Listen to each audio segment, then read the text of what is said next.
36 trillion. It's a ticking time bomb. And according to the IMF, it is ticking loud. That's the prediction of the International Monetary Fund, which has slashed its forecast for global growth, saying 36 trillion dollars. That's the debt. 36. America didn't drop this bomb on any country. It dropped it on itself. A $36 trillion explosion. And it's not made of fire. It's made of debt. This is not a prediction. It's already happening. The most powerful economy in the world is now the most financially unstable. And this bomb? It's ticking louder than ever. The IMF has raised the red flag. Moody's is screaming danger. Ray Dalio says it's a heart attack in slow motion. America has built the biggest debt bomb in history. And when it explodes, it won't just destroy Wall Street. It will shake every nation on earth. So the question is, can this bomb be defused? Or are we seconds away from detonation? It's not a war. It's not a virus. It's not a missile. But it could be more destructive than all three combined. The debt bomb is real. And it's $36 trillion strong. That's how much the United States owes, a number so massive, it's hard to even imagine. Think about this. If you added up the entire economies of China, Japan, India, the UK and Germany, it still wouldn't match what America owes. And the terrifying part? This number is rising by the second. America's debt has now reached over 120% of its GDP. That means the country owes more than it produces in an entire year. And the International Monetary Fund is no longer being polite. They've issued an official red alert. This isn't just a financial issue. It's a foundational crisis. Because when a country borrows this much and spends even more, the question is no longer, how do we pay it back? It's what happens when we can't. And unlike a normal bomb, this one doesn't need to be dropped. It's already placed at the center of the world's economy. Please like and subscribe this channel for more amazing content and watch video till the end, because this isn't just news. It's your future.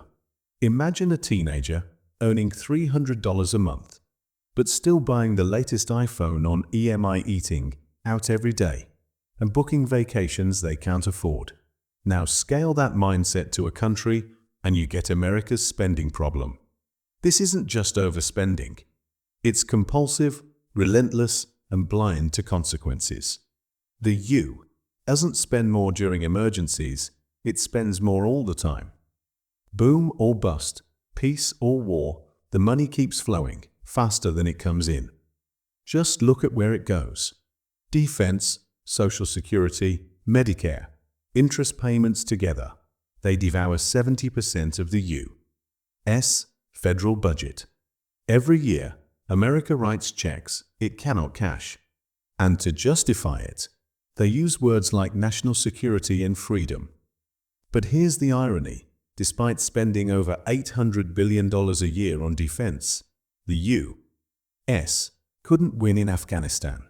Trillions spent, thousands of lives lost, and in the end, the Taliban walked back in wearing sandals and driving Toyotas. And it doesn't stop there. America has an aging population, rising healthcare costs, massive infrastructure bills, and a long trail of military aid checks being sent overseas. Add in the COVID stimulus, and you've got a spending monster that keeps growing, no matter what. The result?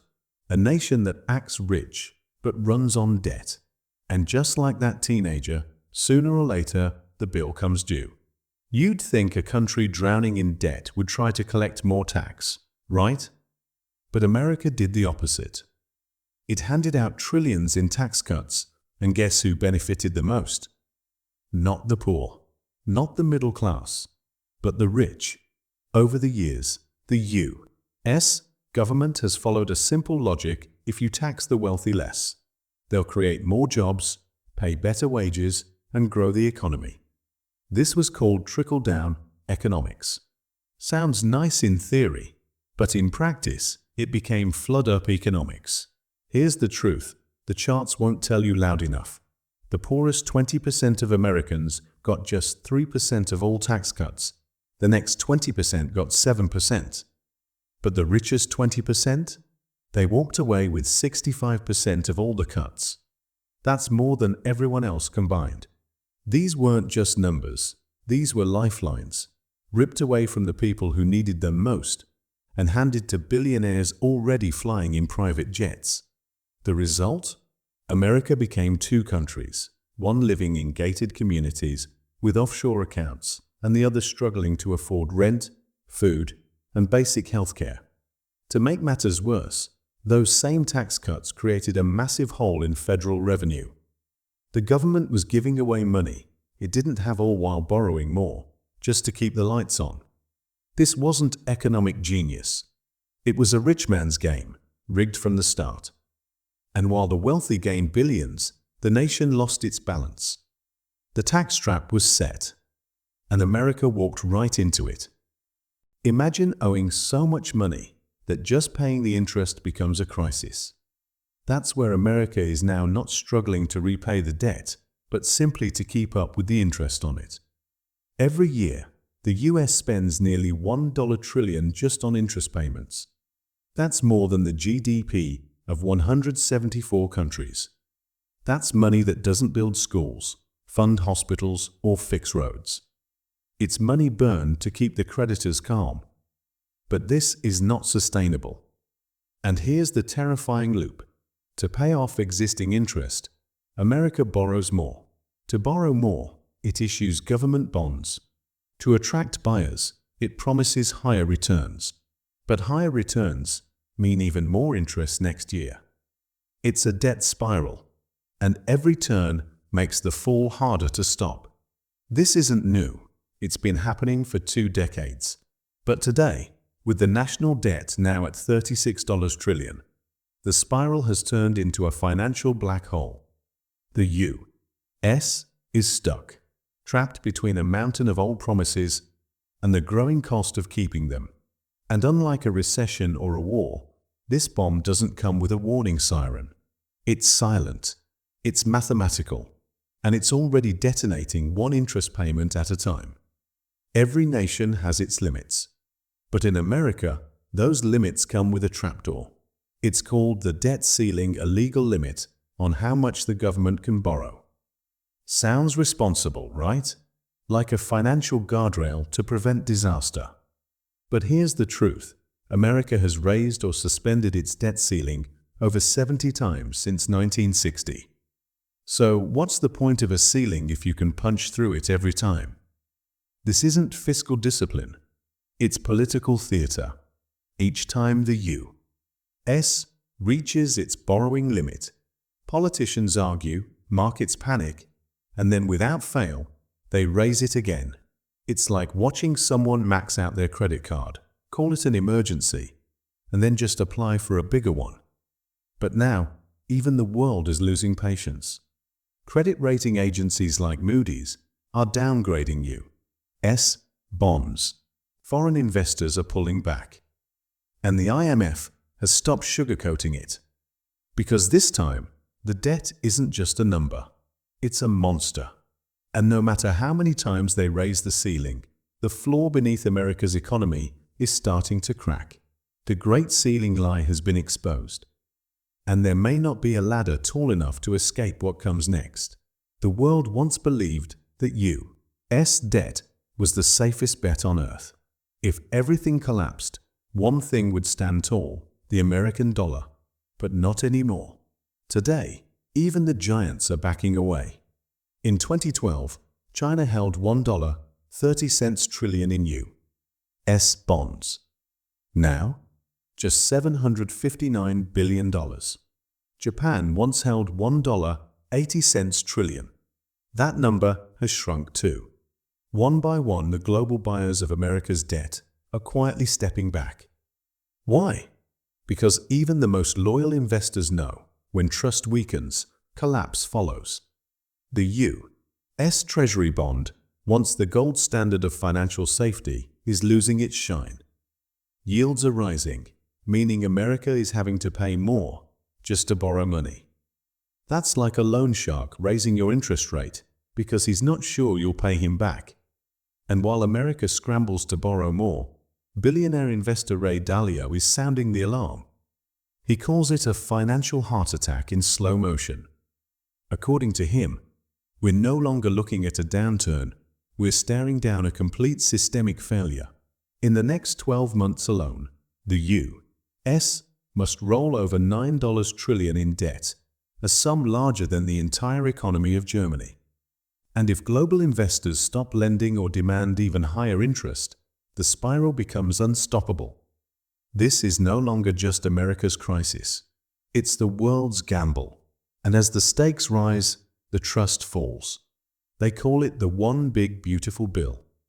But to economists, it's a gasoline-soaked matchbook tossed on top of America's $36 trillion debt pile. This bill, championed by Donald Trump, promises to make his 2017 tax cuts permanent, increase military spending, and slash funds for healthcare and welfare. It sounds bold. It sounds patriotic. But here's what it really means. More money to the rich. Less support for the poor. And another $3.30 to $5.20 trillion added to the national debt. Let that sink in. That's almost as much as the entire GDP of India, burned just to keep billionaires richer and defense contracts flowing. But that's not the worst part. This bill could push America's annual budget deficit to nearly $3.30 trillion every single year. And the interest alone? Projected to skyrocket to $1.80 trillion annually. It's not a solution. It's an accelerant. This is it. The final stage. Not a crash, but a spiral. And once it begins, there's no easy way out. Here's how it works. To stay afloat, the US government issues bonds. To attract buyers, it offers higher interest. But that means more debt next year just to pay this year's interest. So they borrow again at even higher rates. And round it goes faster, deeper, and completely out of control. This is what economists fear most.